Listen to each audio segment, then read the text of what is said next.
stops working. All right, let's start. All right, so welcome to the Rational National. I am David Dole. This is a Canada Day live stream, and I have Mary behind the scenes. She'll jump in on some of the topics. I have a lot lined up in this lineup for today. So I'm going to talk about my trip to Portland, where I met the Humanist Report, Mike Figueredo. I'm going to take, of course, patron questions. I'm also going to take questions from the chat on YouTube. Going to talk about and show a video of Ben Jealous. I'm going to talk about the police officer, some police brutality story that came up this week, and also a video of Larry Sanders, Bernie's brother, talking about Alexandria Ocasio-Cortez. And I'm also going to talk a little bit about Barbara Lee, who may have potentially a new future now in the Democratic Party since Joe Crowley is gone. All right, so let's start with some fun, and that was when I went to Portland. So check it out. I'm just making sure the audio's good. Good. Everyone's good. All right, good. All right. So last week I went to Portland. It's kind of random, but it was a great time. There was amazing food there. Mary, do you want to talk about the food that we enjoyed there?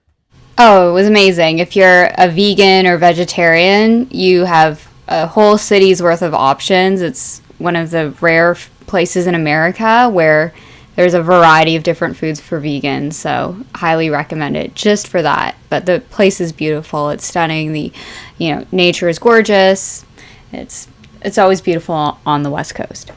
Absolutely. Yeah, so we saw a lot of the West Coast, went to the Oregon coast, beautiful area, went to the mountains, Mount Hood, just this like picturesque mountain. It was great. But one of the coolest parts is that I met this guy right here, Mike Figueredo, Humanist Report. So we had a drink, ate some dinner. I met his husband too. Fantastic people. Just we had a great time, and hopefully all of us will do a little more together in the future. So I haven't been doing any interviews yet on my show, but I want to start doing them, and I think Mike will be the first person I have on my show because he was one of the first guys to really get me out there and have me on my show, and that helped to create this to get my name out there, get my channel out there, and have more people on board my channel. So he has been fantastic, a great supporter of mine. So Mike is just an overall fantastic guy, and I know he was or Jimmy Dore and Mike or Jimmy Dore was in Portland, and they did a live Jimmy Dore show together there. So unfortunately, I I missed that. So my trip ended a bit earlier than that. But if I was there, I would have checked that show out because that would have been fantastic. Now, let's move on to some real stories. Okay, so let's get to what should I want to take first? Glenn Beck, Bill O'Reilly. So Alexandria Ocasio-Cortez won her incredible primary against Joe Crowley in New York's 14th district, and she's been getting a ton of praise from progressives, obviously, for finally having a real progressive, a real democratic socialist break through the mainstream. So she has been on shows like The View. She's, of course, been all over cable news networks like MSNBC and CNN. And surprisingly, there are even a couple conservatives that are sort of a little more open-minded to Alexandria Ocasio-Cortez than you would otherwise think. So let me show you these tweets here. So Bill O'Reilly, he tweeted this out. I have heard some Republicans deride Alexandria Ocasio-Cortez, and I think that's a mistake. She won by outworking longtime Democratic Congressman Joseph Crowley and seems to care more about people than power. A good thing for any politician. And then he ends a tweet with, socialism never works. Ask Venezuela. So, of course, Bill O'Reilly couldn't just be completely positive about Alexandria Ocasio-Cortez. He had to get a little jab in there at the end. But it's always funny, this Venezuela thing. Why don't these conservatives ever acknowledge Scandinavian countries? Never acknowledge Denmark. Never acknowledge Sweden, the Netherlands. These countries that they're mixed economies. So socialism and capitalism. So like in Denmark, the shoes aren't made by the government. They're still made by companies. But the basic necessities of life, like healthcare, education, those things are taken care of. And to me, that only makes sense. But for some reason, I mean, I know why. It's because the money behind these people, but also the this this long-term strategy by conservative think tanks that have really pushed these ideas out there and tried to scare people away from any type of socialism, even if it's just like healthcare. You know, I'm in Canada. It's Canada Day. I have healthcare. Not even the conservative government or the conservative party in our country is trying to privatize healthcare. If they tried to do that, they would get absolutely destroyed. And hold up, Mary has a. Oh, yeah, I just wanted to say that's the only reason why I'm really proud of being Canadian, because of our socialist leanings. Yeah, exactly. So our healthcare is fantastic, and you're going to hear things about, oh, but the wait times are terrible. It's no different than wait times in the US. So when I want to go see a doctor, like my doctor, I can see her the same day. You call in the morning, you get an appointment, you go, you see the doctor, and then you leave. And I don't have to stop and pay for anything. I don't have to do anything. I just leave. And if I have to get a prescription or something, then it's cheaper than it would be otherwise, say in the US. But or sometimes it's even free. So a lot of people have a private health insurance through their employer that covers all pharmaceuticals. So again, the whole experience just it's more streamlined. It makes more sense. It saves doctors time because they aren't on the phone trying to talk to insurers and all that. So it takes out this whole middleman between the people that need healthcare and the actual doctors. So it's not only a more streamlined and easy process and better for everyone, but it also saves money. So you can look into that. If there are people somehow on my stream who think Medicare for all is a crazy idea, just look into how a Medicare for all system would actually save you money. Mary, did you have a comment? Oh, I'm just hearing that. Seeing that my volume is too loud here. Okay, I'm going to try to yeah. Sorry. fix it on the fly, actually, so I can get rid of this now. Try now? Yeah, hopefully people, don't feel like I'm yelling at them. Okay, I definitely lowered it. So. Yeah, but one thing I noticed that when we were in a place like Portland, which is a beautiful city, like very progressive, very left-leaning, but it's so disturbing to see the amount of people that are intense just along, regular sidewalks, regular areas. Yes, there are homeless people in places like Toronto, but not nearly to you see rows and rows of tents when you're driving by the highway. It's very disturbing. So when someone like Ocasio-Cortez talks about having the bare minimum covered by the government, that's not too much to ask, especially when people are nowadays living in tents like that. Like, I feel as a Canadian that was very, very disturbing to me.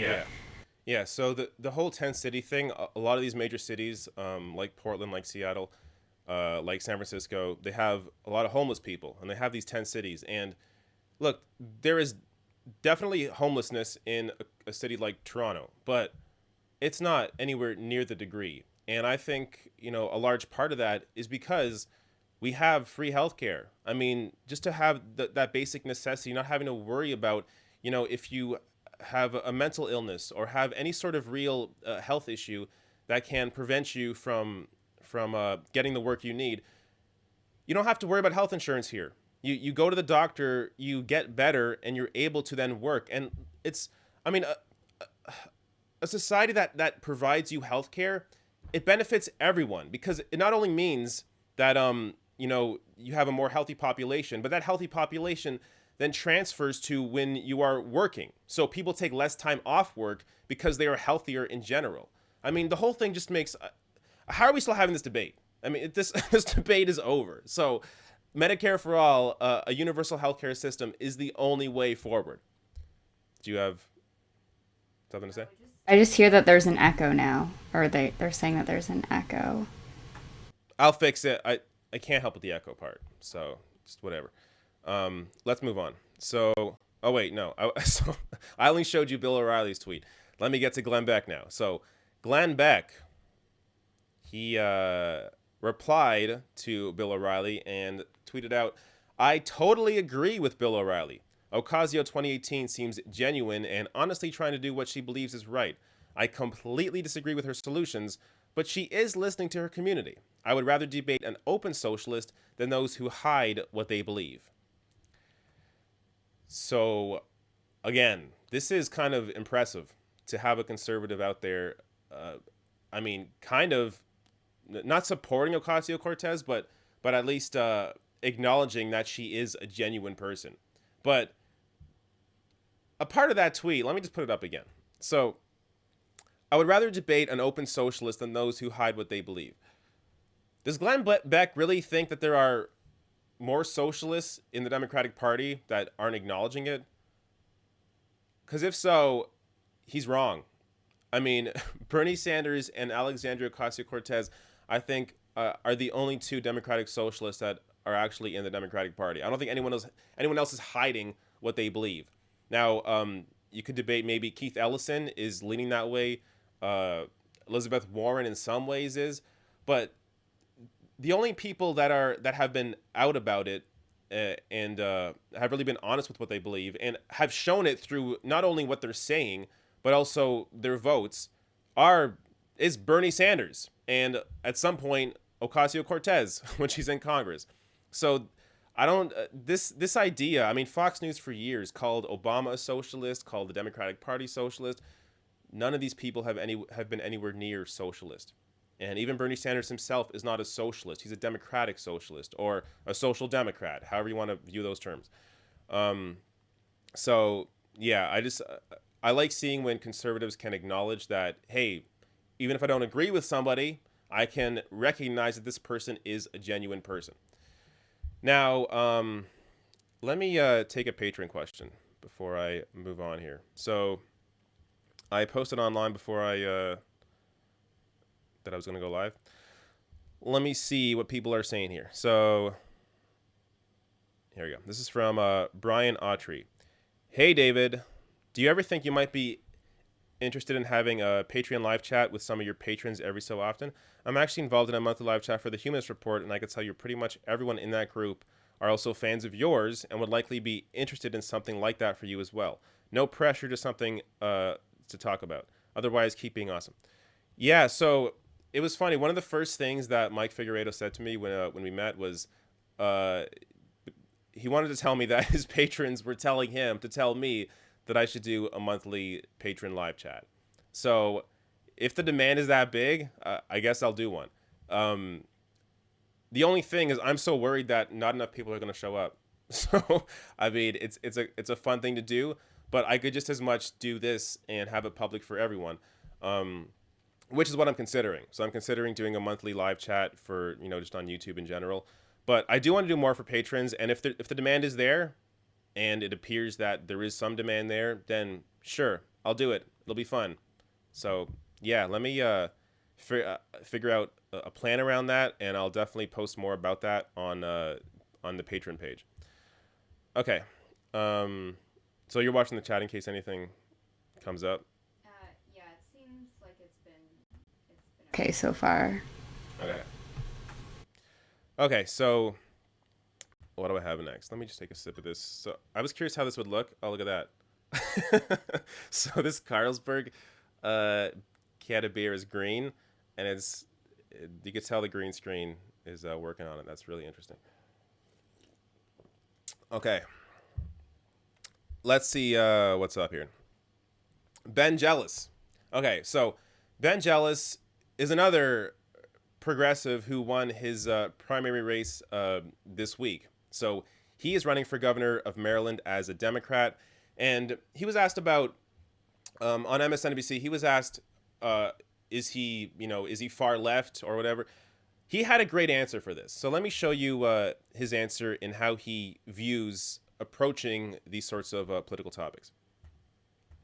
What you get down to, beyond faith, beyond race, beyond region, beyond religion is just simply, this is about running towards the people.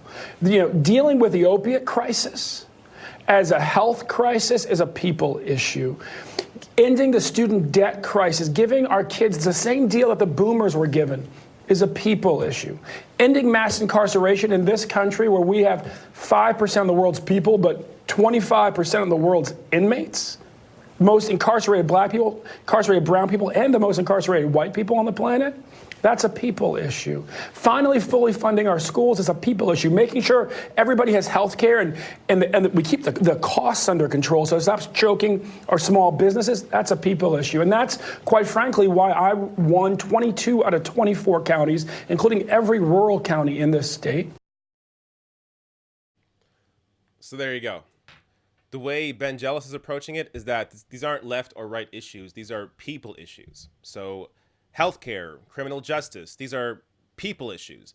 And that strategically, I think that is really the way that these politicians need to go, because it completely ends the conversation about scary socialism. It really focuses on the actual issues. So when you focus on the actual issues, on issues like healthcare, on issues like criminal justice, on issues like tuition, then it gets to the heart of the problem. And also, when it comes to polling, the vast majority of Americans support a Medicare for all system. They support tuition-free college. They support these progressive policies. So by framing it as a people issue and not as a left or right issue, it takes out that divisiveness and it really gets to the heart of the problem. So I absolutely love that Ben Jealous won this primary, and I've read a bit about the current governor in Maryland. Apparently, he's not terrible, even as a Republican. So I'm curious how this election in November is going to go, because you have somebody who is a well-liked Republican, for the most part, but you also have this Democratic wave coming that I think is going to take over a lot more seats than even than the mainstream media is acknowledging or is predicting. But so when it comes to a race like the one for governor of Maryland, I'm curious that if the blue wave can even overtake somebody who is a well-liked Republican. So we're gonna find out. Okay, let me take another question here from Patron. Also, if you have super chats or questions on YouTube, send those super chats in, and I'll answer those too. There appears to be a few of them. All right, but first let's go to Patron. So let's go to Winkle the Bernie Bro. Hi Dave, Winkle here. Just wanted to know if you at all see the same kind of voter shaming in Canada, what with PC winning on Ontario, as people do here in the States. Still so much shaming and blaming of third-party voters, not just for 2016, but even still for Nader in 2000. I imagine there's a lot less of it in Canada, but I'd like to hear your take. If you can get to my question, thanks. Yeah, absolutely. So, voter shaming? Yes. No. Do you see voter shaming here? I feel like it's more of a media thing. Like what happens is the media will kind of say like, oh, the NDP is just like the Liberals, but they're just a little bit more radical. There's more of that trying to equate two parties as being equal, but one party just being a little bit more impractical. But I generally feel like people won't shame you if you vote NDP.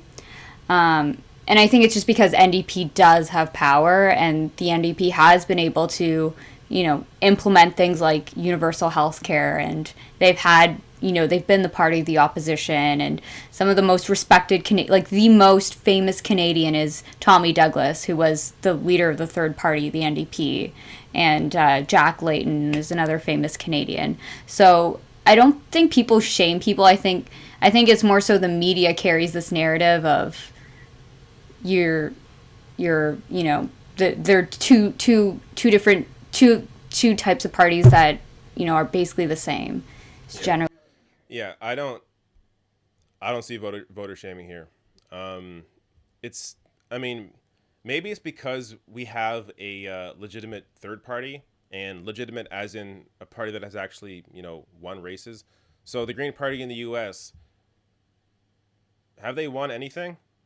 I mean, maybe there's a town council person somewhere that has won a Green Party seat, but for the most part, the Green Party is not looked at as a legitimate third party. But in Canada, we have at least 3, and I would say now 4 legitimate parties. So we have the PCs, which are the conservatives. We have the liberals, the NDP, which is the progressive party, and the Green Party, which is also, I guess, more progressive party in some sense of the word, and at least in terms of, the environment. So we have 4 parties here that are all recognized as legitimate parties. So maybe that's the reason there hasn't really been voter shaming here.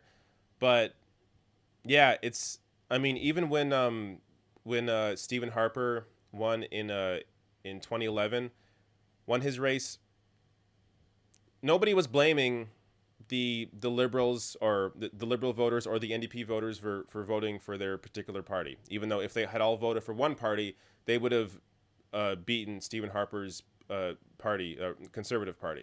So actually, I just realized I made a mistake. So I said there's the PCs. So we have the Progressive Conservatives, which are the PCs, the Conservative Party in Ontario. But federally, it's the Conservative Party. So there is sort of a different name for some parties in the province compared to the party federally. But ultimately, they're the same party. So yeah, so when Stephen Harper and the Conservatives won in 2011, nobody was blaming the Liberals or the NDP, their voters for voting. So it is definitely a weird thing to witness in the U.S., especially when you have these celebrities like Amber Tamblyn and who's the that like co-host with Anderson Cooper. I forget her name. Kathy Griffin. Like I don't know. Kathy Griffin. Yeah. Yeah, Kathy Griffin is doing a lot of that right now with voter shaming on. I saw a tweet where it was like 3 of these female celebrities ganging up on Susan Sarandon. Yeah, Deborah Messing. These 3 ganging up on Susan Sarandon. It was like, it's like Mean Girls. Like, it's just so ridiculous. Nobody should be shamed for voting the way you want to vote. I think anybody trying to do that is completely missing the point. The onus is on the party and the politician to get your vote. If they don't get your vote, that's their fault. You as a voter are allowed to vote for whoever the fuck you want. Now, some people can say, well, I think strategically it was dumb for you to vote a certain way. But to make that the focus, instead of focusing on, hey, maybe we should focus on the party and the politicians for trying to get out more voters. I mean, this to me is just obvious. It's a lot easier for, especially people in media, it's a lot easier for people in media to put pressure on politicians and a party to change their ways than it is for a media network to try and change 300 million voters in the U.S. and try to change their minds in terms of how they vote. So the best we can do is inform people. So we put information out there, we talk about stories, try to inform people on what is going on what we believe the best policies are to put forward. But when it comes to the time to vote, I mean, that's on the party and the politicians. And if they don't win your vote, then that's their fault. This voter shaming thing to me is ridiculous. So, I mean, I ran as a Green Party MP candidate in 2015, but at the same time, I also, when it came to the 2016 general election in the U.S., I thought it made more sense to vote for Hillary Clinton to avoid Donald Trump. But I'm able to do that. I'm able to be a Green Party candidate and also recognize that, hey, I think if it was me, I would have voted for Hillary Clinton. At the same time, if you voted Green Party, good for you. I don't care. That was your choice. I'm not going to shame you for voting a different way than what I did. I see the way I look at this, the way I look at electoral politics is that everything is a potential solution. So yes, we should be building the Green Party. At the same time, yes, we should also be voting in progressives into the Democratic Party. So there are different strategies you can take to try and achieve the policies you want. So I'm for an all the above approach. So if you want to vote Green, do that. If you want to support progressives in the Democratic Party, do that. The voter shaming thing is stupid. And Mary has something to say. Oh, and just like in terms of voting third party in Canada, I don't think anyone in Canada at this point expects the third party to ever become like the leader of the third party is Jagmeet Singh. No one ever expects him to become prime minister, like at all. But the reason for voting him in would be to would be so that he is the leader of the opposition, so that he has more, he has more power in Parliament to pass laws and oppose Trudeau, which is the center left party, and get more progressive policies in power. So I can understand if you're voting Green Party in terms of you want more, you want power to a third party in terms of, getting laws and legislation passed through.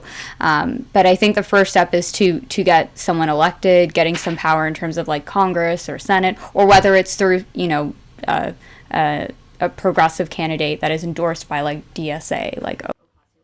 Yeah. So when it comes to Jagmeet Singh, I half agree with you.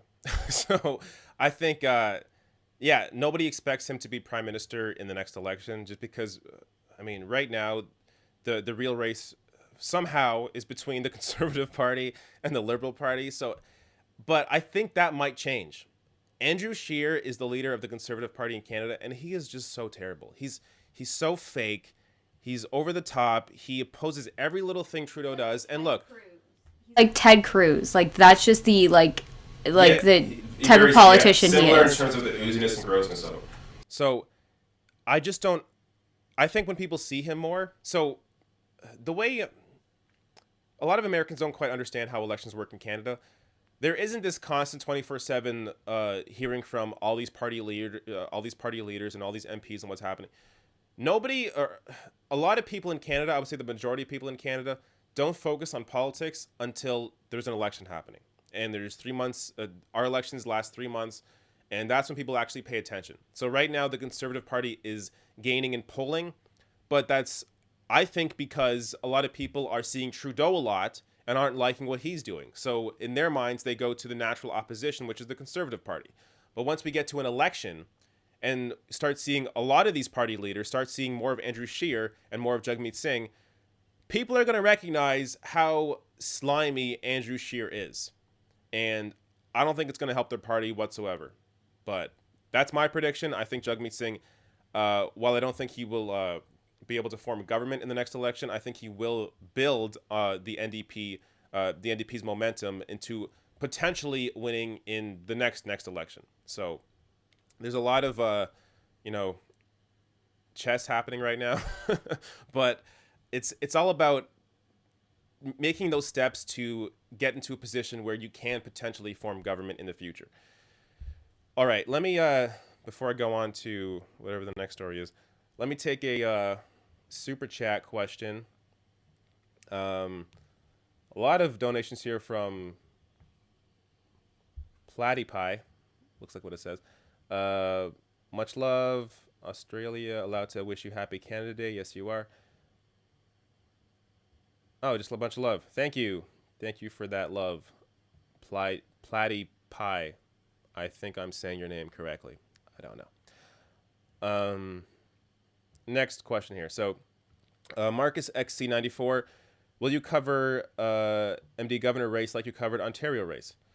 So, I will cover it. The reason I covered the Ontario race so closely is because I'm in Ontario. So, every debate, every little thing, I made sure that people were aware of how terrible Doug Ford was. Not that it made a difference, because Doug Ford ended up winning, but I will definitely cover the Maryland governor race. But in terms of covering it as closely as the Doug Ford race, it's unlikely, because there were so many stories happening all over the U.S. and in Canada that I want to get to, that for me to focus very intently on one governor race in one state, it just doesn't make a lot of sense. But when it came to Ontario, because I live here, I feel like a lot of built-in knowledge already on that race, so it was a lot easier for me to dive into those topics in a way that I did. Let me see if there's another one here. Let me get one more super chat. Adam Kern. It feels like on every post I see about Bernie on Twitter that there are a lot of negative comments about him from Dem loyalist types, and it worries me about his 2020 chances. Does it worry you? No. I am not worried about Bernie in 2020 whatsoever. Twitter is not the greatest indication about what is going on. There are a lot, this is maybe a little conspiratorial of me, but I think I've recognized enough patterns in tweets and comments that it just seems obvious. And also stories about David Brock and his paid trolls, that a lot of the hate we see for people like Bernie Sanders are paid trolls. They're not real people. And you can notice that through the patterns, through their talking points, through the fact that some of them have, their profile image happens to be a stock image that you find online. So a lot of these aren't real people. And when you look at the actual polling on these topics and the polling on politicians, Bernie is the most popular politician in the country. And policies like Medicare for All are extremely popular. So when it comes to a 2020 race and Bernie already being on these issues before everyone else was, it shows his authenticity to actually be real about these topics and actually want to push these policies forward. And people trust that. People know that Bernie is genuine. But when it comes to people like Cory Booker, or Kamala Harris, who's now like, oh, yeah, I'm not taking corporate PAC money. But we all know they're also still meeting with big donors in terms of doing fundraisers where it's like $1,000 a plate. Like that sort of thing. Bernie doesn't do that. So these people like Kamala Harris or Cory Booker, or Kirsten Gillibrand, they're still taking large donations from people who are insiders, and that affects their policies. Now, that said, I don't want to act like them not taking corporate PAC money is a bad thing. It's obviously a step in the right direction. So they are doing the correct thing and taking on the right policies. But when it comes to actually trusting that they'll be hard on those policies if they get elected, I don't really trust them. I see them as a Barack Obama type, where they're going to say a lot of nice things. They're going to say, oh yeah, I'm for all these things. But when they get in, they'll now be bipartisan. Oh, we have to be bipartisan. We have to work with the Republicans. Oh, I know I said Medicare for all before, but now that I'm in, I have to work with the Republican Party, so I can't push Medicare for all. Maybe a public option, maybe. So that's how I see those people. Now, again, that said, we're still moving in the right direction. But when it comes to actually trusting somebody, I don't trust anybody except Bernie Sanders completely. So that's how I feel about that. Let me go to the next topic here before I get to more questions. So, police brutality continues to be an issue in America, especially when it comes to police brutality against the black community. And there was a video that came out this week that shows just that. So here it is. That's it, bruh.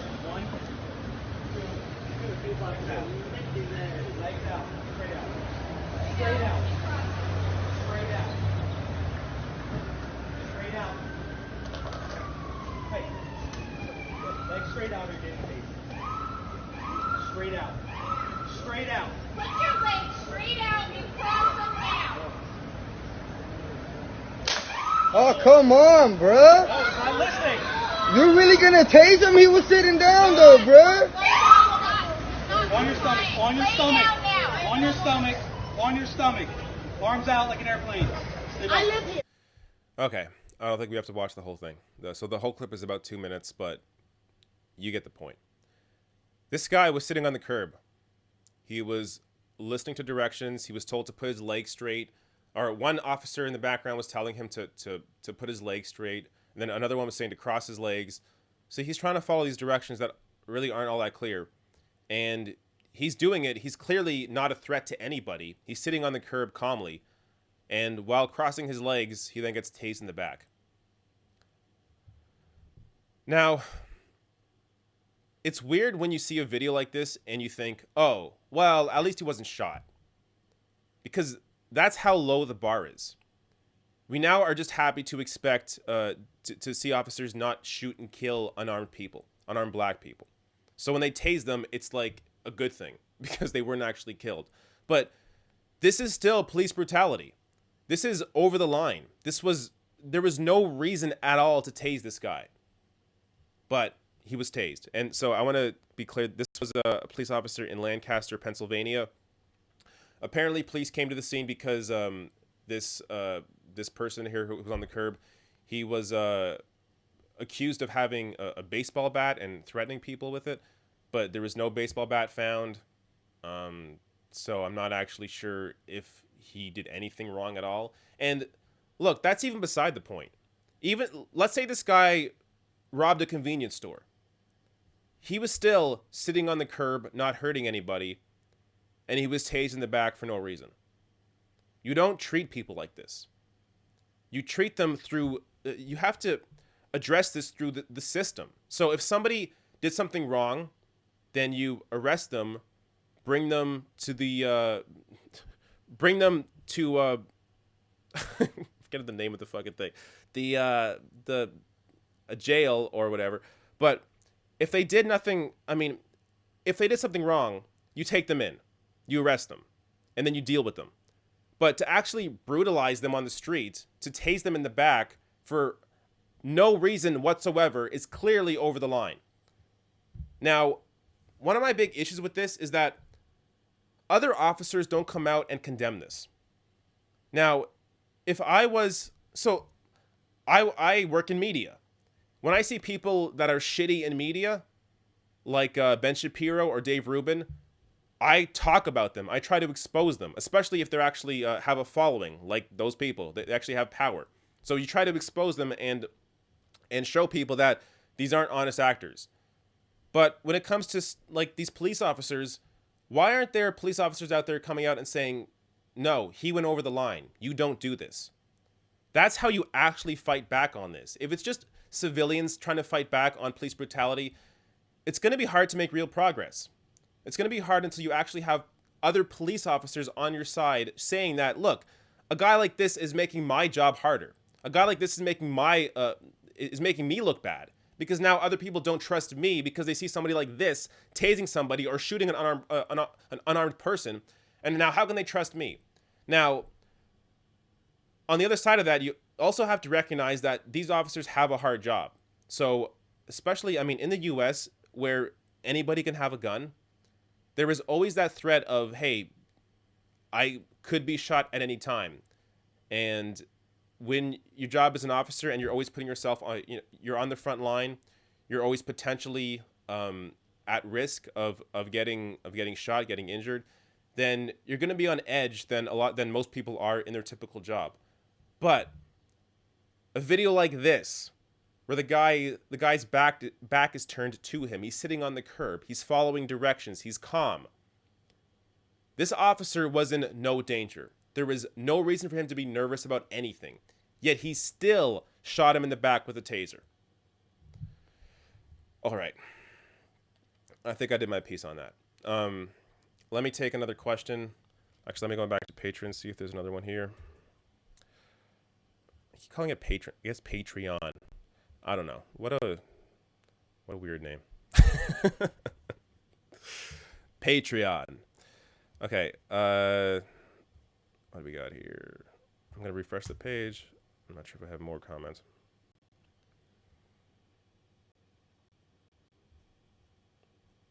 Okay, well, while I'm doing that, since this page is taking a while to refresh, let me take a YouTube super chat. Go down. Wow. So Gabriel gave me 100 Sweden money, whatever that is. He says, field love from Sweden. Thank you very much. From Baltaser 228, what's the current ISP state in Canada? Are there calls and support for municipal internet, cellular, and mobile data? If I want Canada's healthcare system in the US, am I a poutine puppet? I like that. You should use that more often. I think I might use that. Poutine puppet. That's good. So to answer that question, yes, you are a poutine puppet. The first question, what's the current ISP state in Canada? That's a good question. I haven't seen calls for, municipal internet. That could just be a function of the fact that, you know what? No, maybe we should. So I was going to say maybe our ISPs are better here, but they're not really. We have to pay a lot of money, especially when it comes to cellular, when it comes to data, when it comes to that, it's nuts here. So when it comes to the internet speed, ISPs, I would say they're still bad, but they're not. I don't know. I feel like it's less of a monopoly here than it is in the U.S., but it depends on where you live in Canada. But yeah, like, so our big ISPs here are Rogers, Bell, Telus, but I've had numerous issues with Rogers, and even Bell when I had Bell for a little bit. So there definitely is sort of this control on the system, but yeah, I haven't seen a call for a massive change in how we do internet here. Mary has a comment to make. I have. I used to work for Acorn briefly, and one of their, like, Acorn's, like, just basically this activist group where they try to get grassroots organization and people to, do things like get politicians to care more about social issues. And one of the things that they were advocating was for cheaper internet, or like affordable internet, because the unfortunate reality is if you have to pay $100 on internet every month, or however much it is wherever you live, that's not affordable if you're a low income person, if you're, someone who has kids and your kids rely on the internet to do their homework. So there have been, like, smaller movements, but definitely not, I'd say it's not as big of an, like, it doesn't get as much attention because we're also fighting for other basic things like pharmacare or housing. Yeah. I also think because net neutrality, there isn't a debate over right now. So net neutrality we're good in Canada. We don't have that worry. So I think a lot of the municipal internet in the U.S. right now is being pushed because of the threat to net neutrality. So because we don't have that threat here, there isn't that much, or there isn't really, a nationwide push for it as I've seen in the U.S. But good question. That was from YouTube, right? Yeah. So let me get to. All right, I got two more stories here. Then I'll take all the questions and everything else. So let's show Larry Sanders. How about that? So Bernie Sanders' brother, who is in the UK and is a member of the Green Party, he was asked about Ocasio-Cortez's win. And I think he made some comments on some other issues as well. But here's what he had to say about that. Larry Sanders. So, do you think that Ocasio could run for the next presidency race? No. She's got a while to go. She's very young and she hasn't had a day in office yet. So it's years away. But I think she's on that. But Trump never had a day in office till he walked in. Well, he had some other advantages. But Ocasio, what does that say about democratic socialism in America? Well, it says that it's a strong strand and it doesn't put people off. It doesn't mean that it's taking over. The district she ran in was heavily Latino, and she's a Latino, so there's a certain amount of ethnic pride takes place there. And it's poor. A lot of poor people, and poor people need a good, strong government. So they were available, but it had to be organized and it had to be worked for, because it's been available for all these years that Carly has been there. So they did it. It will happen elsewhere. It doesn't mean the Democratic Party will be taken over, but it will mean that it's feel the pressure. But it's an amazing sort of, like, I feel really inspired by Ocasio, and I'm so far away, but I still feel inspired, and it's like she's taken some of Corbyn's, for the many, not the few. Yes. Well, there are similarities, and I think we can do the same in this country if we are consistent, if the Labour Party can get itself together. At the moment, it's not one party, it's at least two and maybe more. But we need all of us who want a decent social life for our country and for ourselves to work together. You're going to be out protesting Trump when it's over? I will be out protesting Trump, yes. The state of that is an abomination. He should not be invited here. That's a terrible mistake. I think Mrs. May doesn't understand her own country. Larry Sanders. So do you think that... All right. That's Larry Sanders. So these guys are so likable. I mean, when it comes to Bernie, when it comes to his brother, they're such authentic, real people. And I think he's right. So I think I've seen people talk about Ocasio-Cortez as a potential presidential nominee. It's way too early. I'm saying maybe in I think it's totally, it's something. So yeah, this is one of the conversations where it's kind of just fun to talk about because there's no bearing at all on reality right now, at least for the next 10 years. But when it comes to, the future of the Democratic Party, Ocasio-Cortez is absolutely the future of the Democratic Party.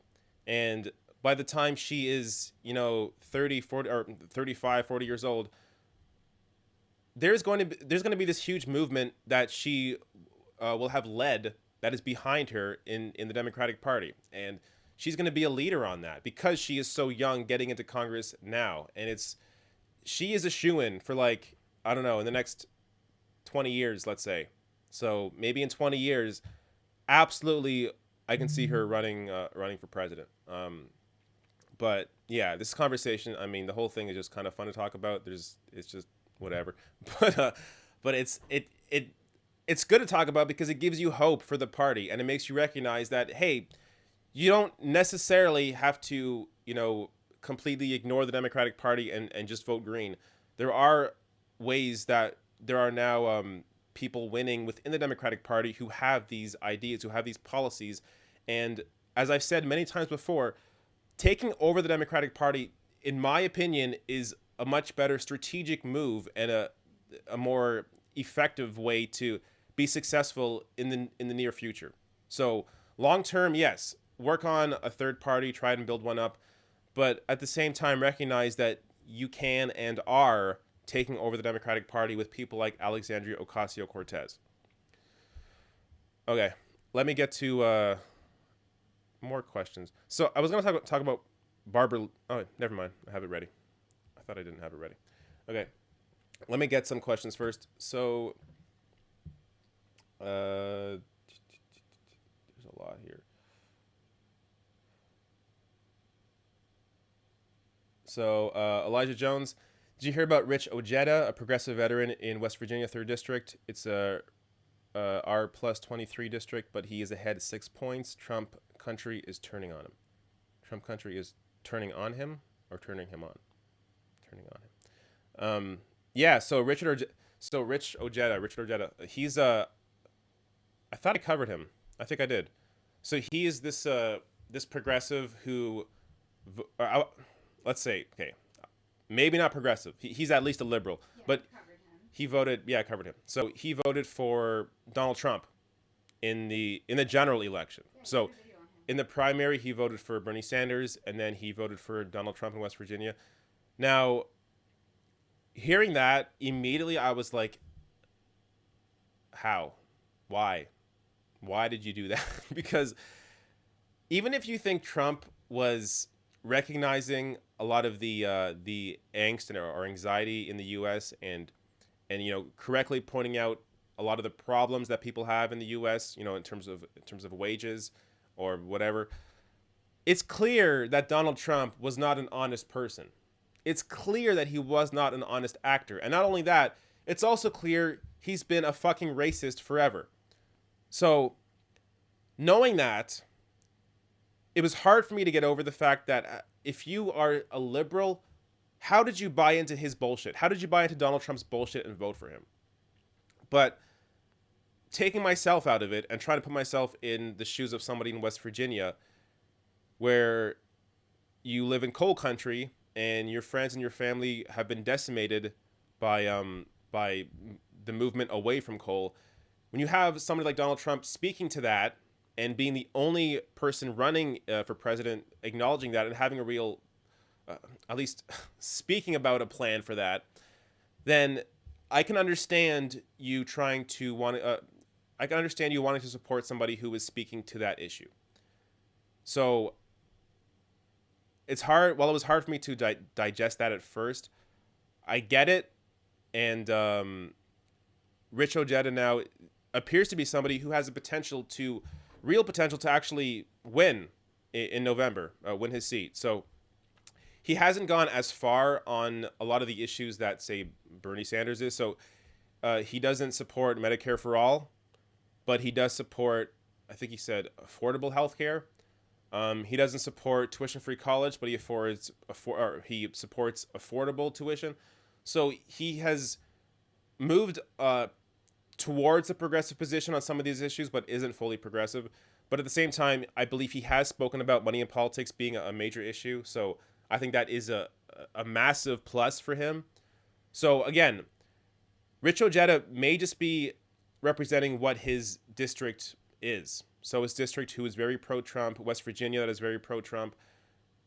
If he's doing that and isn't as far left on some of these issues as, say, a lot of the country is, then it may simply be a fact that, or simply be a result of the fact that his state isn't as progressive on those issues. But he can recognize that an issue like money in politics is universal, and everyone understands that money affects politicians. So I support him, even though I don't think he's as far as he could be, far left as he could be. But ultimately, he's clearly a better choice than the Republican candidate in that district. So what else do we got here?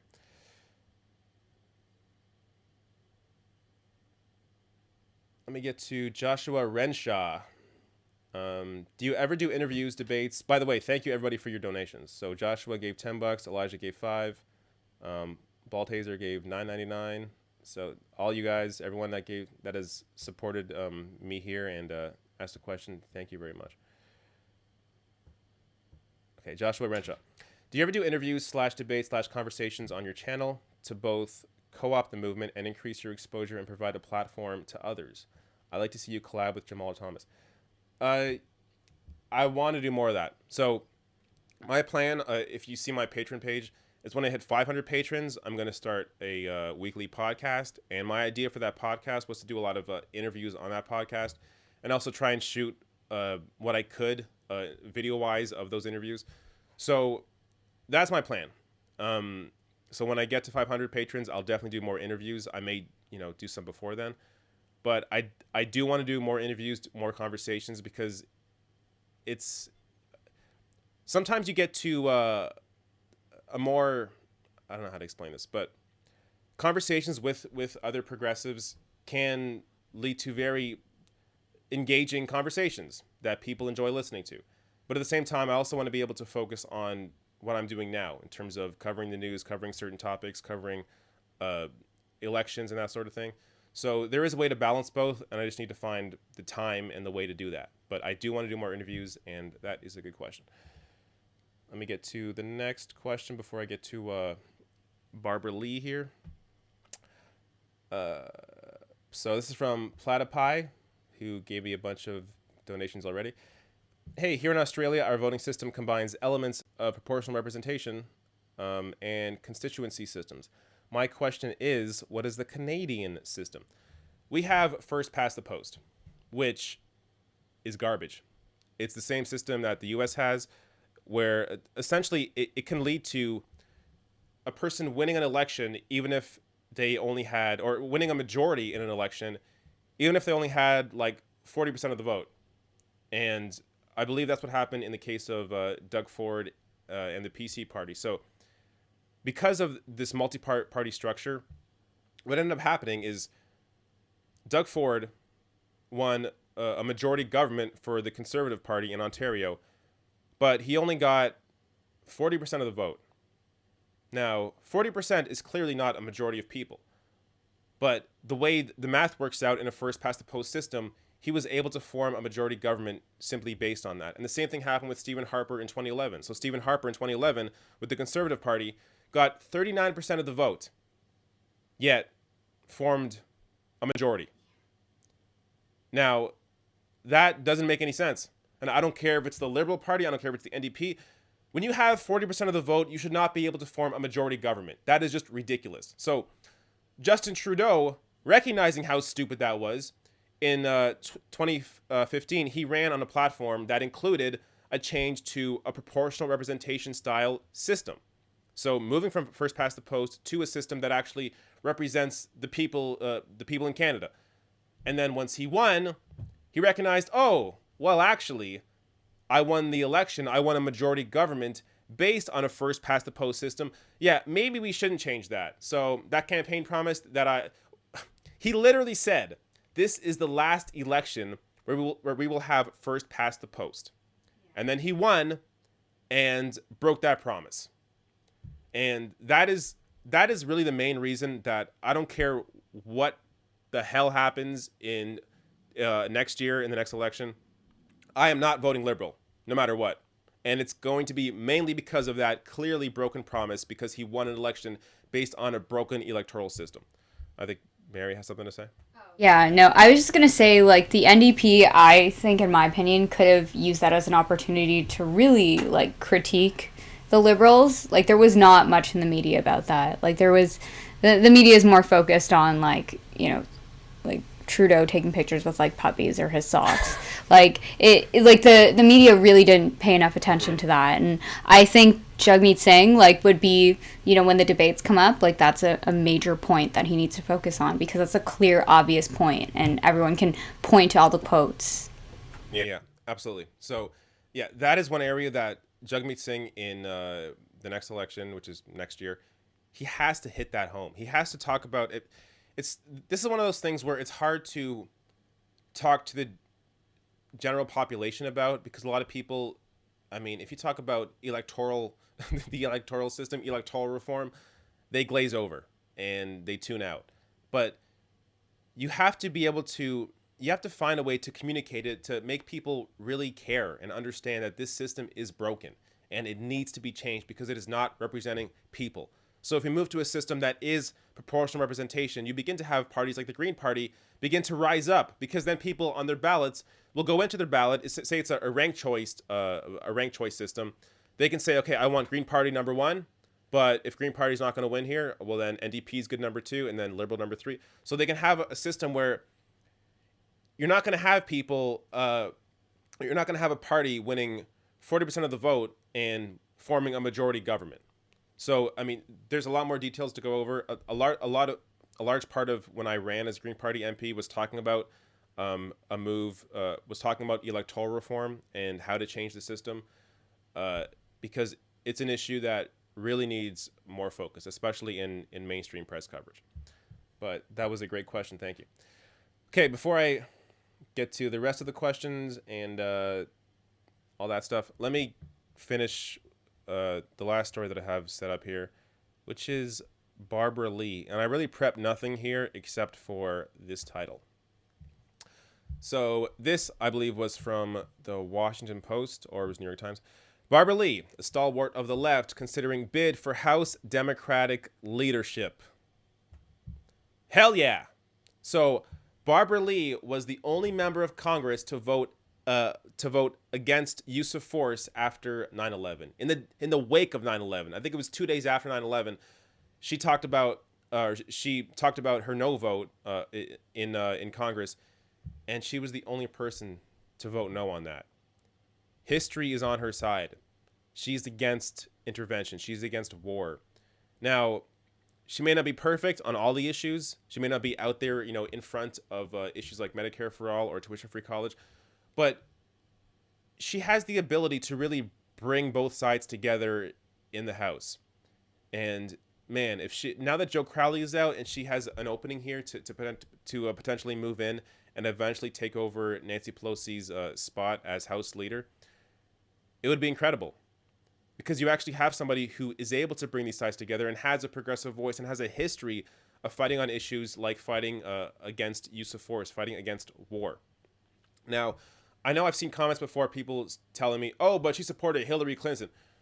She supported Hillary Clinton after Bernie dropped out.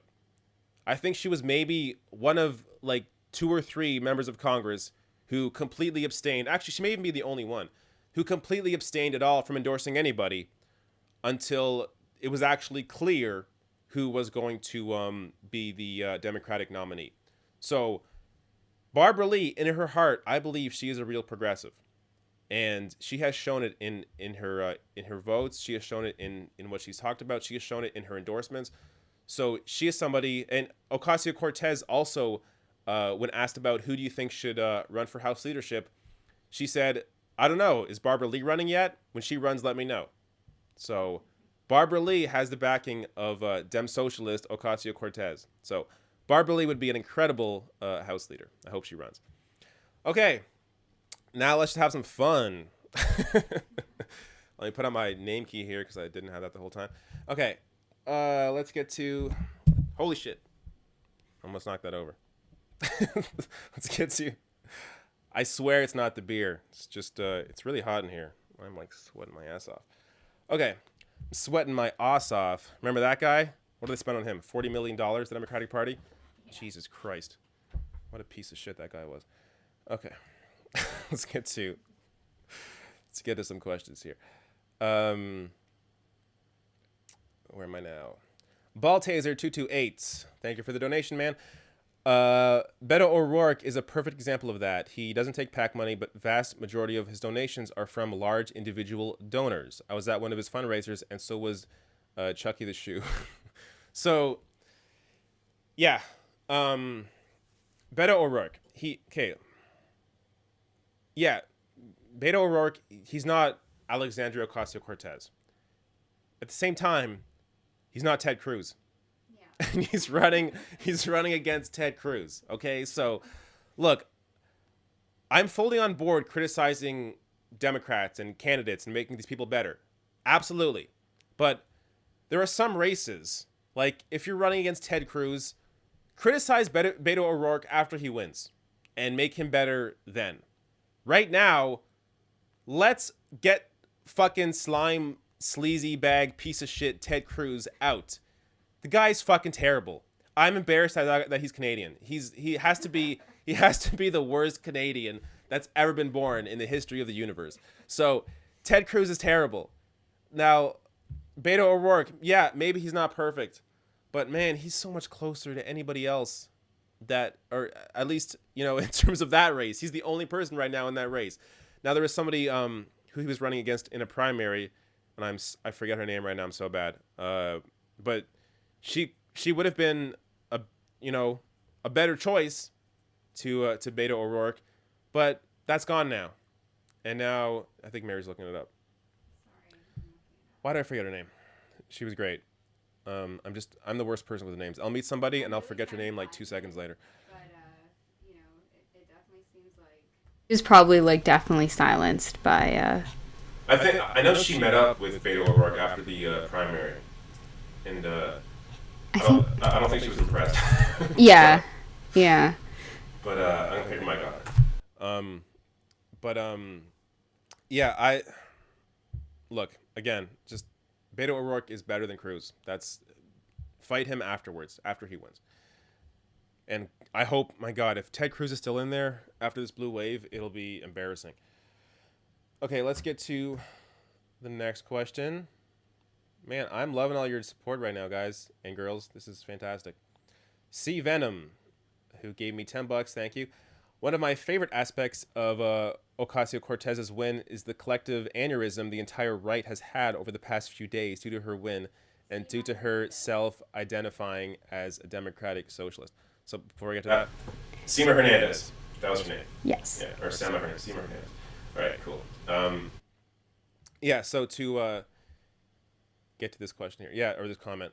Yeah, this, honestly, the the entire right wing has been going crazy over Alexandria Ocasio-Cortez. Now, I showed you a couple tweets where there were actually some civility from Bill O'Reilly and Glenn Beck. I mean, as close to civility as you can possibly get with conservatives. But yeah, Sean Hannity. I almost did a video on Sean Hannity. Sean Hannity, I think you must have all seen this by now. But if you don't, look up Sean Hannity and Ocasio-Cortez after this live stream. Sean Hannity put up, maybe I can quickly find the image here, but Sean Hannity put up an image of Ocasio-Cortez's platform, and I feel like the graphics guys were playing a joke on him, because here it is. Let me quickly download this image and throw it into Wirecast, just so I can better illustrate what the hell was going on here. I'm doing everything. I'm switching, I'm talking, recording, I'm drinking. Sorry for this delay. 2 seconds. I just want to show you this image because this is, like tears of laughter came down my face watching this clip and seeing that image. Okay. Here we go. 1 2 1 2. Boom. Okay. Oh, I had to grow the screen. This is the funniest thing I've ever seen in my life. Hold up. Did they mention MS-13? There we go. Sorry, Mary? Did they mention MS-13? I don't know. I don't see that on here. But let me read through this. This scary platform that Sean Hannity put up about Ocasio-Cortez. She supports Medicare for all. Oh my God. Housing as a human right? No way. A federal jobs guarantee. Yo, what? You want to guarantee jobs to everybody? That's crazy. Gun control, assault weapons ban. Oh, you mean less people dying? That's just nuts. Criminal justice reform and private prisons. Oh, we love private prisons here at Fox News. Immigration justice, abolish ICE. And that's one issue where they're actually, are pretending there is some legitimate fear around, but abolish ICE to me just is the only real answer. Solidarity with Puerto Rico. That's an actual point. Solidarity with Puerto Rico? Oh, God, can't do that. Mobilizing against climate change. Oh, no. Clean campaign finance. She wants scary, clean elections. Higher education for all. No, only the wealthiest of us are allowed to be educated. Women's rights. Oh, no, can't do that. Support LGBTQIA. Now, they put all these letters in here. So they could have just put LGBTQ or LGBT. They put LGBTQIA plus because they know the more the letters, the scarier people get. So the more letters there are supporting the LGBT community, the scarier it is. Got to put all the letters in there, including a plus sign. That's what triggers them. Yeah. Support seniors. Okay, I got to go back to me for a second while I talk about support seniors. Support seniors. This is Fox News. The average age of a Fox News viewer, last I checked, was 72, 71, in their 70s. Last I checked, a senior is 65 plus. So support seniors as a negative of Ocasio-Cortez's platform. Are they playing a joke on us? It has to be the graphics guys, because I think Sean Hannity really is a dipshit. But the guys behind the scenes, whoever's doing the graphics here, they must have recognized that writing support seniors on this graphic shouldn't scare their audience. Fox News couldn't be more of a parody of itself. And what's their last one here? Curb Wall Street gambling, restore Glass-Steagall. Oh no. You mean fight back against Wall Street? The exact reason that a lot of people hated Hillary Clinton? Jesus Christ. I mean, we won. It's over. If this is what Fox News is going to be using to scare people away from socialism, scare people away from voting for progressives, we won. It's only a matter of time now. Unbelievable. Okay, let me, what else do I got going on here? More questions. Okay, I read that. This is from, I'm so bad at reading your names, but also, it's also an effect of the way your names are spelled. Avery Satos, which I think I said that right. Thank you for the donation, sir. I assume you were a sir. Love the Supreme Court video day. Thank you. Oh, thank you so much. I'm glad you enjoyed that. Yeah, so a lot of people want to see more of these Canada versus U.S. Videos where we're comparing my system here in Canada to American systems in different ways. I will try to do more of those because I think it gives some real perspective on different how fucked up the U.S. is in many ways.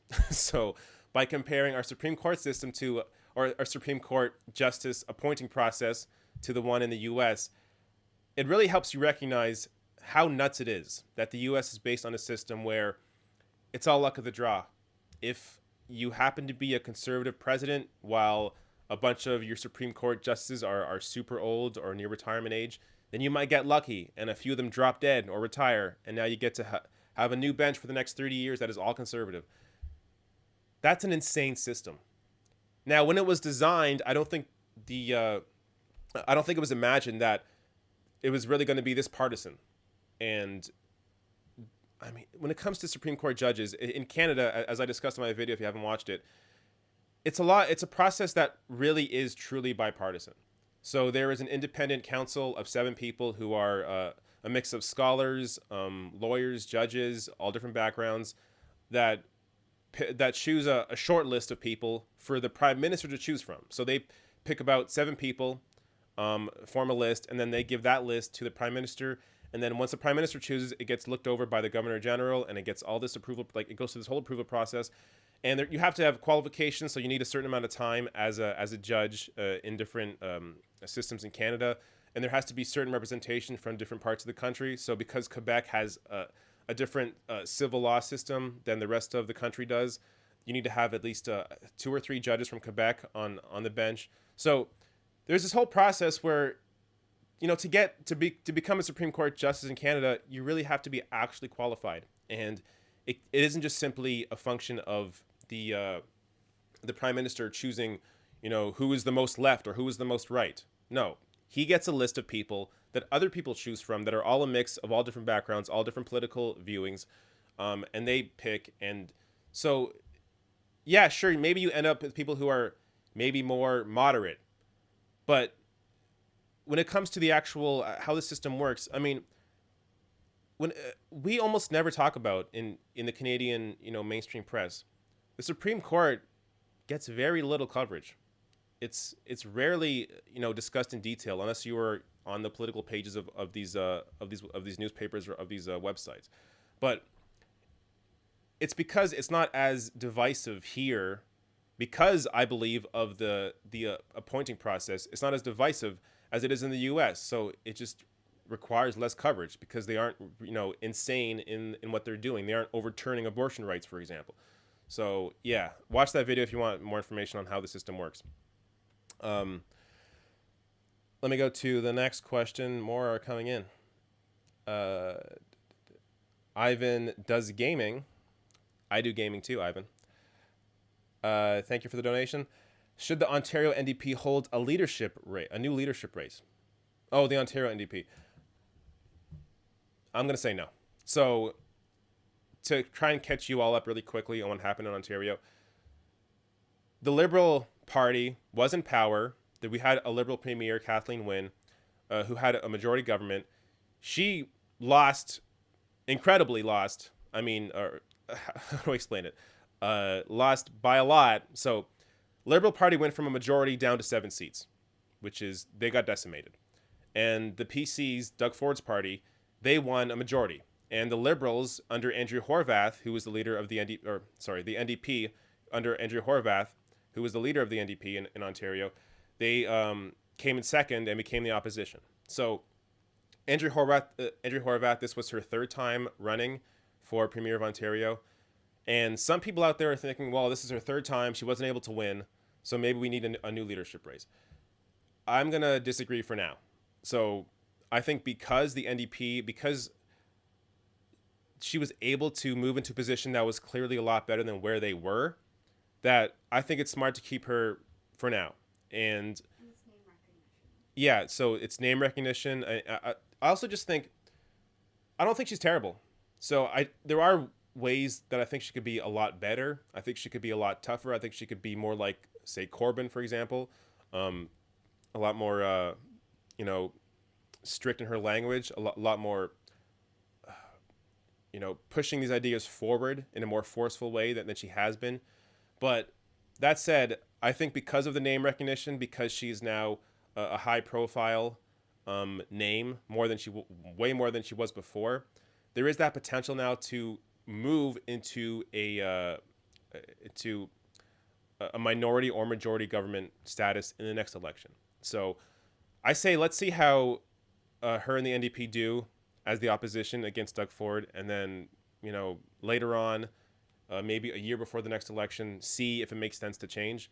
But if she continues to gain momentum and the NDP in Ontario continue to do better in polling, which I think they will, because I think Doug Ford is going to fall in his fucking fat ass face, then I think there is real potential there for Andrew Horwath to become the premier in 4 years.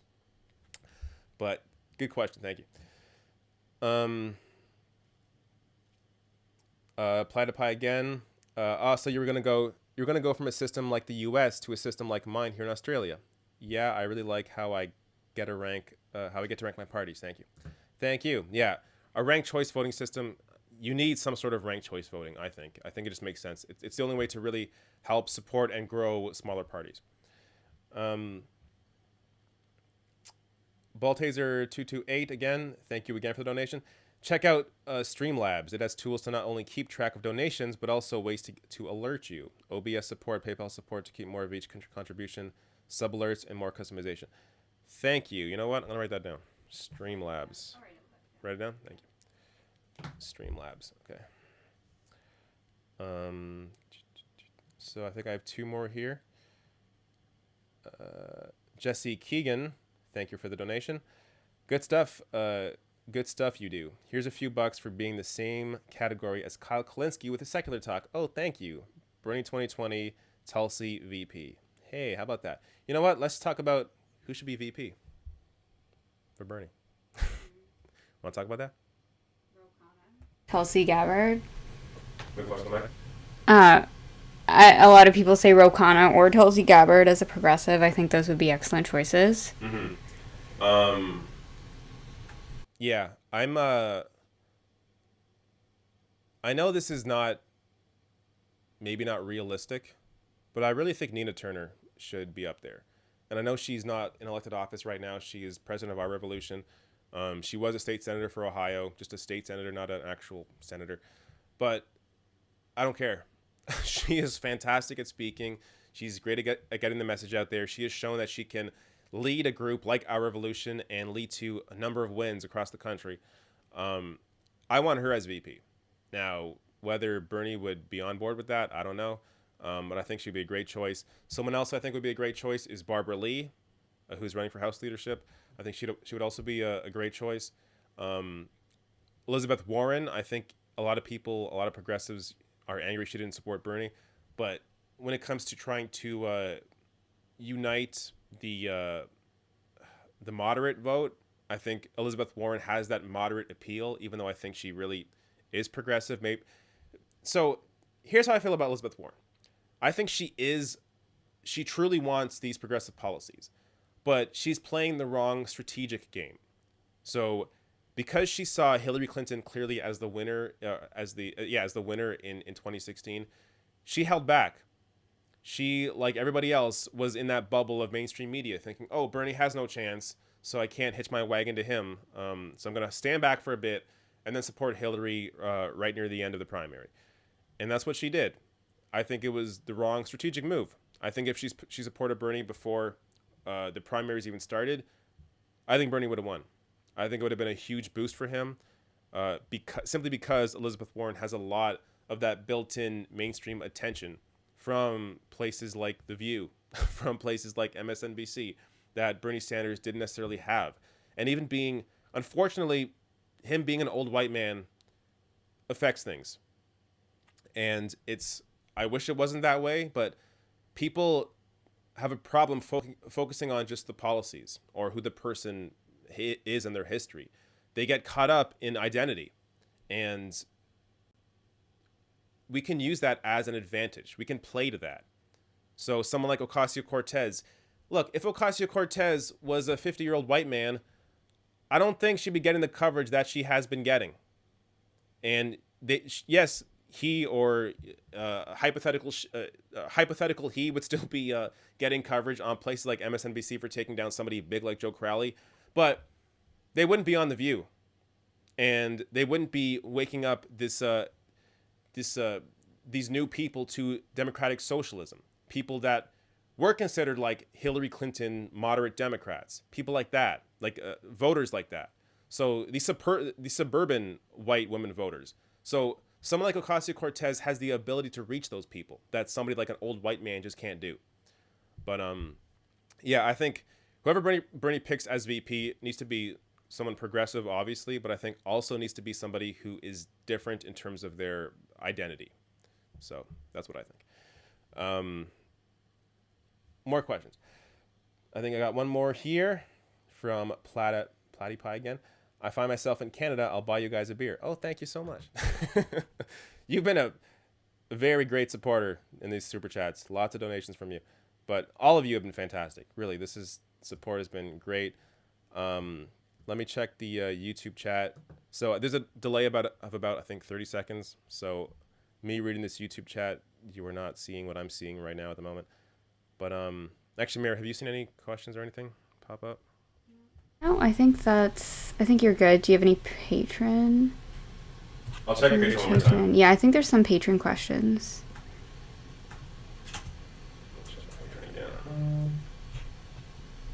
What's going on? Sorry for the delay as I look for a question here. This page is loading so slowly. Maybe it's because I'm streaming video. This one is good. What do you... Hold up a second. Go. What do you think of Peter Dow's recent conversion on Twitter? Do you think he's sincerely interested in working with Bernie and his supporters? This is a great question. Peter Dow. Oh, where do I start? Okay. I think he's totally a self-interested guy. That's just my take. I think Peter Dow is completely into himself. I think he is seeing where the wind is blowing, is recognizing that, oh yeah, now I recognize that there really is zero energy behind moderates in the Democratic Party, zero energy behind the Hillary Clinton style way of doing things. So all of a sudden, oh, I'm progressive. What are you talking about? Oh, you know what? I have looked things over, and you guys are right. I think we need to unite as a party. We need to support these progressives. We need to come and get the fuck out of here. Look, Peter Dow, if he wants to do that, and he has some following that actually listens to him, if that exists, then good. Then maybe he's turning those people over. But me, as somebody who has been there from the start, fuck him. I don't give a shit about Peter Dow. I'm not going to, support Peter Dow. I'm not going to prop him up. Because how can I trust anything he does? He has made a career off of attacking progressives, off of attacking Bernie Sanders, off of being Hillary Clinton's lapdog. Why do I give a shit about what Peter Dow has to say? Why do I care about his transformation? If he has a transformation, good for him. I don't care. So, whether he's authentic about it or not, I don't think it even matters, because he clearly has zero political insight and zero ability to actually see where the country is moving, and is just doing it now because he's recognizing that there is no support at all behind moderates. I think I got a new super chat in. Let me check it out here.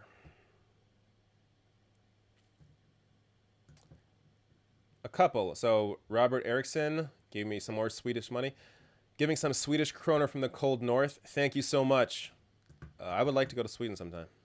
One day in the future. Yeah, definitely. Balthaser again, 228. Thank you for this new donation. Dems are playing the wrong game. Even if they get the House and Senate, unlikely, they won't force filibuster, even though longest filibuster was 24 hours from Strom Thurmond against 1957 civil rights. They need state legislatures. Yeah. No, I agree with you, but I also don't think they're not doing that. So maybe the Democratic establishment isn't doing that because they keep supporting these establishment candidates in these smaller races. But no, our revolution, for example, has supported a lot of small races, has put progressives in a lot of these smaller seats. So somebody like Lee Carter in, I think it was Virginia, he was an open socialist, and he won his seat. So that is happening at the state level. I just don't think it's getting the media attention that somebody like Ocasio-Cortez is obviously going to get because she's running for Congress.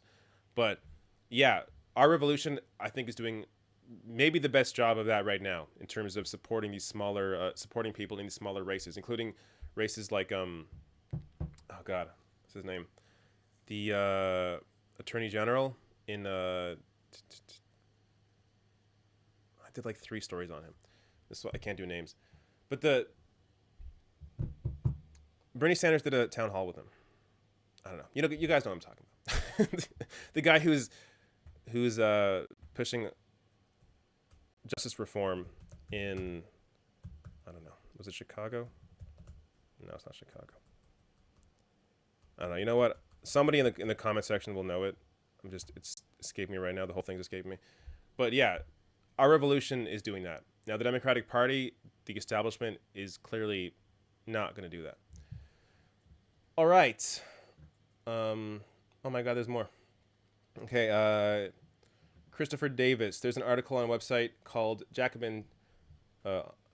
Called Jacobin, titled "Tulsi Gabbard is not your friend," from someone who likes Tulsi. I'd recommend looking into it. Yeah. I have seen some negative reaction towards Tulsi Gabbard. Look, she's not, from what I remember, she's not perfect on when it comes to some issues in terms of her foreign policy. I think she has some ties to Assad and Syria. I don't know about ties, but she has some odd ties or relationship with Assad, or at least odd comments about Assad. That said, again, it's all about degrees, right? So some people are going to be fantastic on all the issues, like Ocasio-Cortez.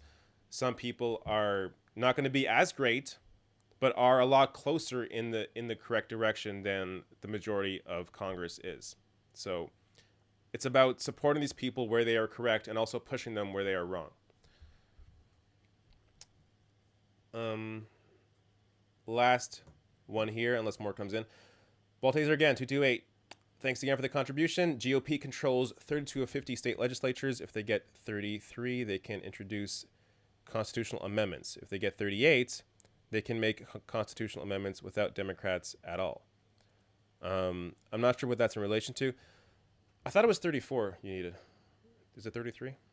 But yeah, so I watched actually a debate on this last night. So if you look up, Cenk Uygur was just in a debate about money in politics. I think it was from last weekend.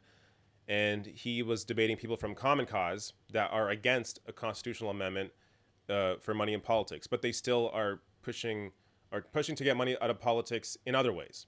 But they fear that a constitutional amendment is potentially dangerous, as it potentially opens up a convention for conservatives to get other shit passed.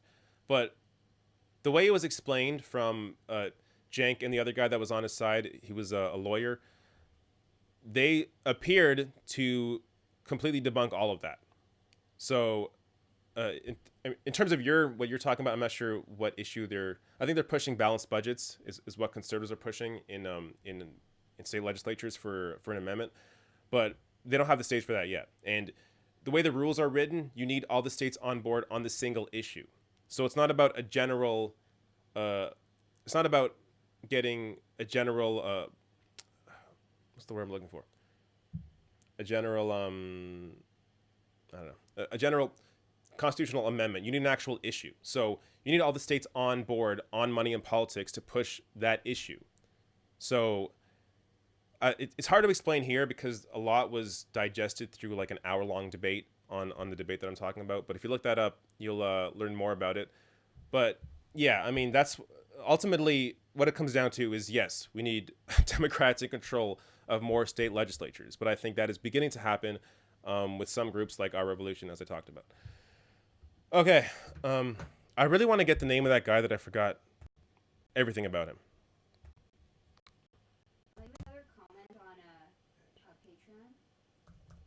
Yeah, what's the name? Or what's the comment?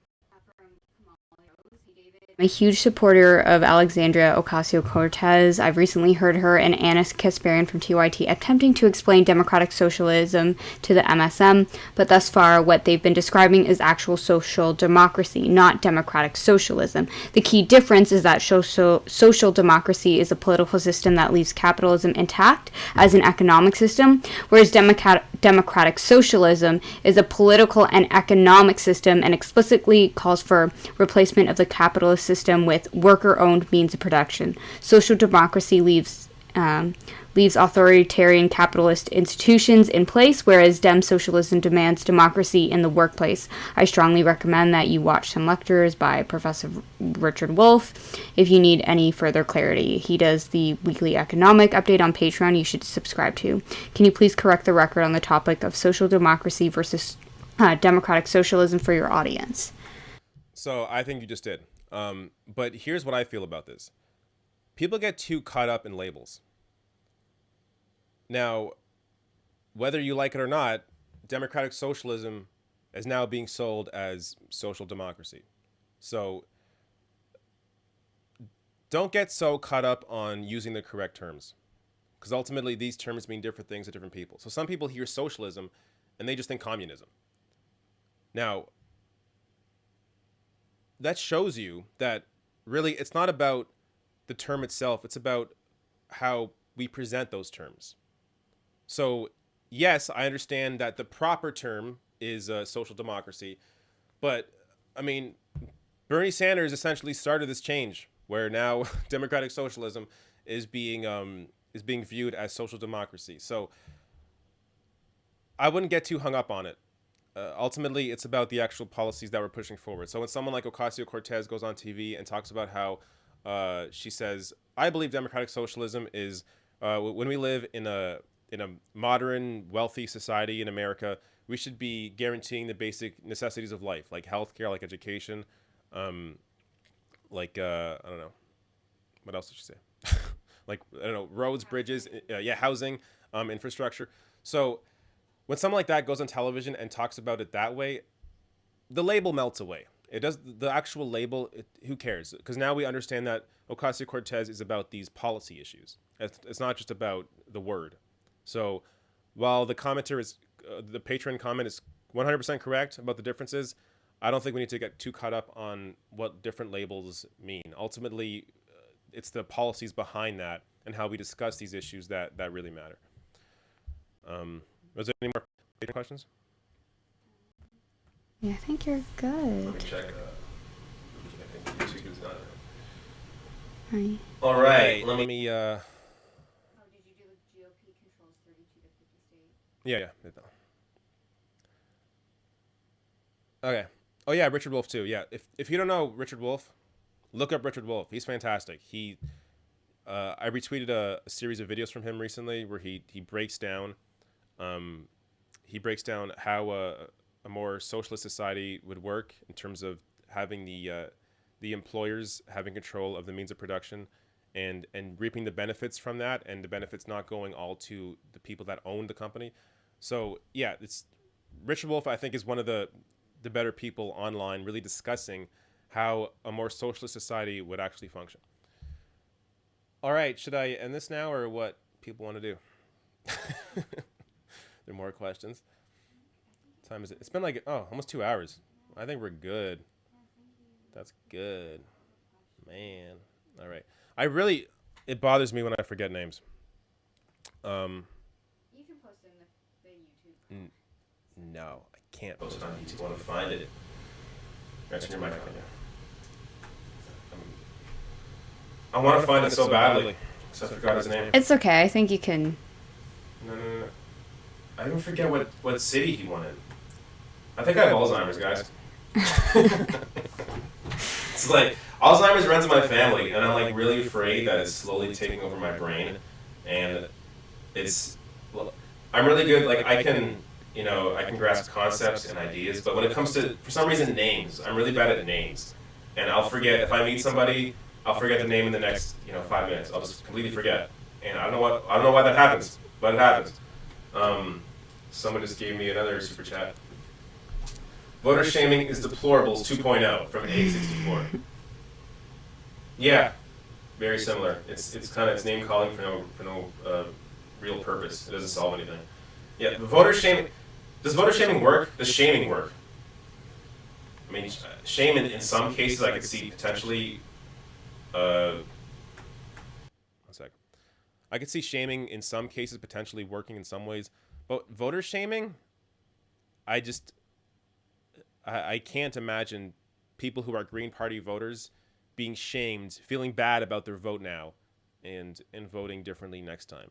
If you're a Green Party voter, at least the majority of Green Party voters, if you voted Green in 2016, you were not going to vote for Hillary Clinton or Donald Trump. You were going to stay home if that option wasn't there.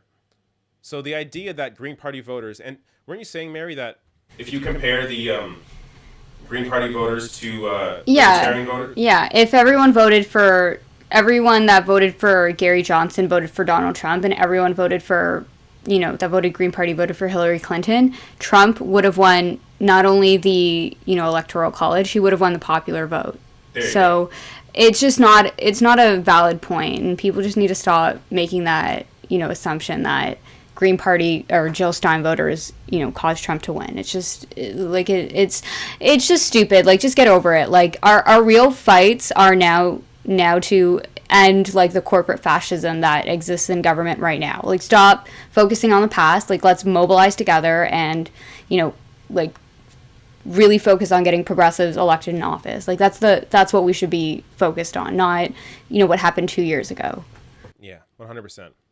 Yeah, so the whole voter shaming I think people watching me don't do that, but there are people out there that do, and I don't see how it's effective anyway. Okay, I think Larry Krasner. Boom! That's who it was. Larry Krasner. Philadelphia, Larry Krasner. Pat Pezzi, thank you so much. I'm sure other people also put that in the chat, but the chat's been moving for a while. But yes, Jesus Christ. Larry Krasner. People like that I believe Larry Krasner was also supported by Our Revolution. I could be wrong. No, I think he was. So people like that, like when you get those people in there, that changes the system. And it's not just about Congress. It's not just about senators and people in the House, but it's also about state legislatures and people in these spots like Larry Krasner. Let me pick a photo of him up here. Yes, he was supported by Our Revolution.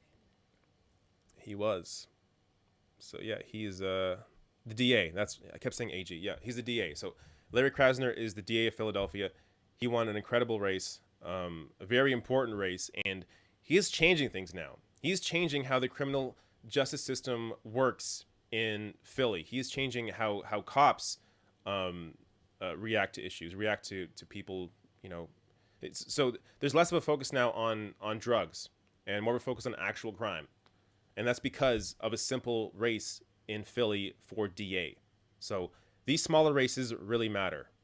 And I completely agree that there needs to be more of a focus on that. And I think Our Revolution is doing that. But also, I think more groups need to get on board. Actually, DSA is also doing that as well. So they're also supporting these smaller races. But yeah, if you have elections coming up in your state, in your city, look at DSA, their website, and at Our Revolution, and look and see who they're supporting, because potentially they are supporting somebody that you have the ability to vote for and really change how things work. Okay, there we go. I think that's it. Oh, there's more. One more question. Ruben Garcia, when will you make new live stream? I had to work. Oh, I'm sorry. You can rewatch this one. So if you came to this one late, it's going to be up again. I may, if it brings in the beginning part where my audio wasn't working, I'll cut that off. But otherwise, yeah, this will be up. I'm also recording it on my camera, so I may make some segments out of this video as well. But yeah, I'm sorry you missed a live stream, but it'll still be up for you to watch. So stay on this page after the live stream goes away, and it should still be there. And you could rewind it. You can go in the back or go back 2 hours and watch from the beginning and see the whole thing. So there you go. All right. I think that's it. Thank you so much. I'm going to try to do these once a month. I'm not going to commit to anything yet, but that is my plan. So once a month live streams every first Sunday of every month. I'm going to try to do that, see how it works out. But there you go. Thanks for watching, and see you later. Bye.